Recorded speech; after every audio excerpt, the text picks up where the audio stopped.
guys, I'm Laura Vitale. On this episode of Laura in the Kitchen, I'm going to show you how I make my homemade ravioli. They're quick, they're simple, they're easy, they're an absolute must in an Italian household.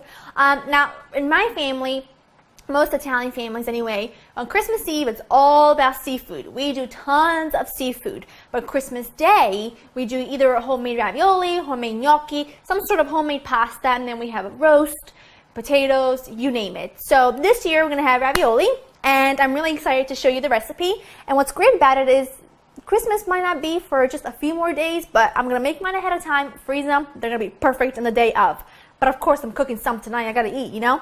Okay, so before we get started, we have to go over the ingredients, so let's do it.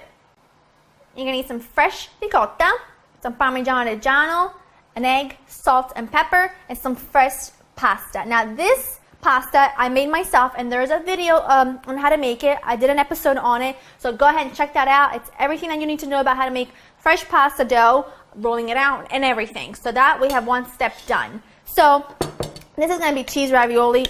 In my opinion, that's the best ravioli. I absolutely love it. So to my ricotta, I am going to grate some Parmigiano Reggiano. Whoa. And you can put as much or as little as you want. For this amount, I'm going to say I want about a half cup. So with patience, go ahead and grate that in. And you want to make sure you always use some fresh Parmigiano Reggiano. You do not want to buy the canned stuff that's not even in the refrigerator section.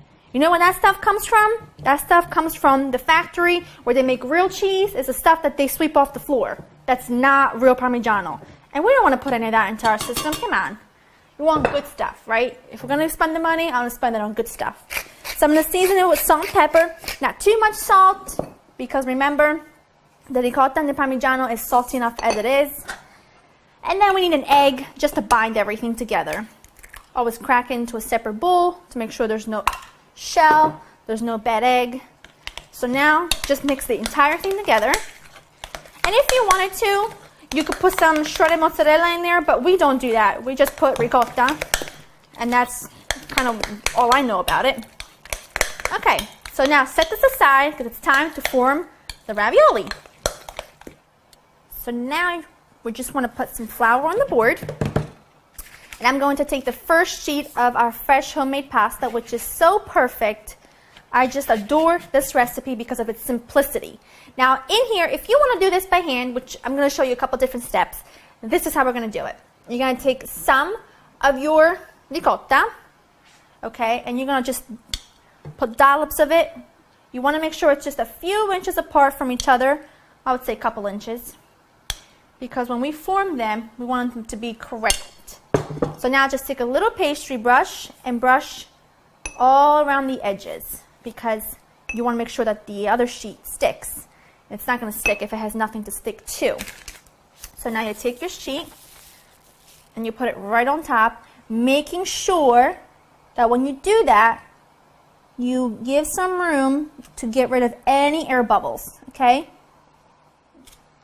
Really important, if you don't get rid of your air bubbles, your ravioli are going to pop open as you cook them. Now this is a ravioli cutter. This is an old, ravioli cutter. It's a couple dollars. It's very inexpensive. If you don't have one, don't fear. You can just use, there's your ravioli. Use a knife. You can use a cookie cutter. You can use whatever you want, okay? But I'm going to go with one of these just because it really gives you the ideal ravioli shape. Now here are your first ravioli. Now I'm just putting these back on the cookie sheet that's lined with parchment paper and sprinkled with some semolina. Now this is your second option. This is a little ravioli, it's not a machine, but it's like a ravioli maker. It's so easy and simple. I got this years ago at some kitchen store. I can't even tell you where or what it was called. But this is ideal if you want to make them really, really fast. And they come out perfect and easy every single time. Basically what you do is you put your dough over the top, and you're going to have to probably fit it to make sure everything fits correctly, which takes just a little bit of more patience.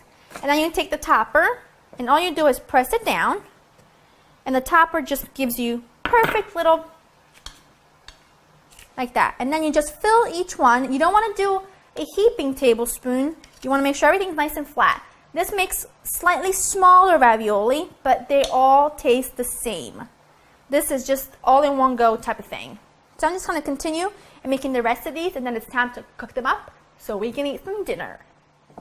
Now all we do to this is just brush it with water right in the middle as well, because we want everything to stick. Take your second sheet, shake off any excess semolina, and just put it over the top, making sure if you're going to stretch it a tiny tad for it to fit, then that's what you're going to have to do, but pretty much they work just fine. Now this is really cool. You take a rolling pin and you just roll, just like that. It's like rocking and rolling. And you can see that the rolling pin is cutting the excess dough.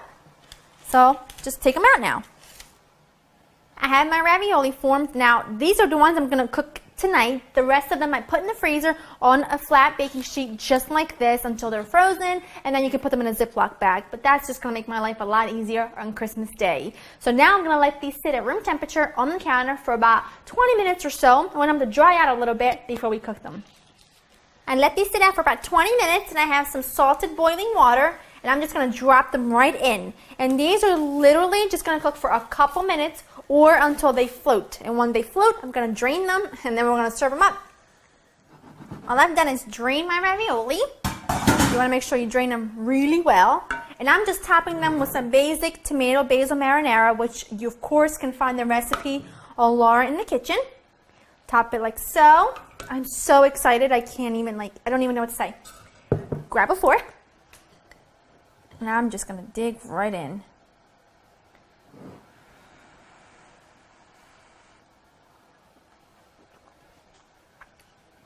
That's how you make a good ravioli. It is so simple, but it just tastes so good. Oh, wow.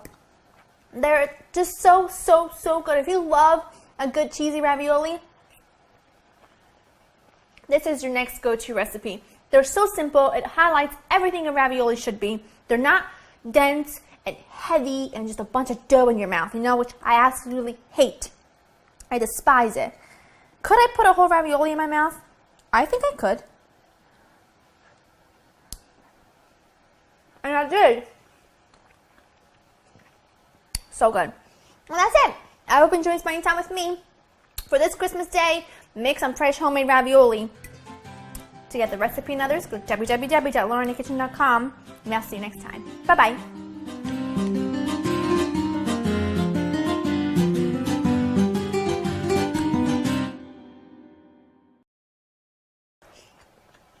It's so hot, it's making me tear up.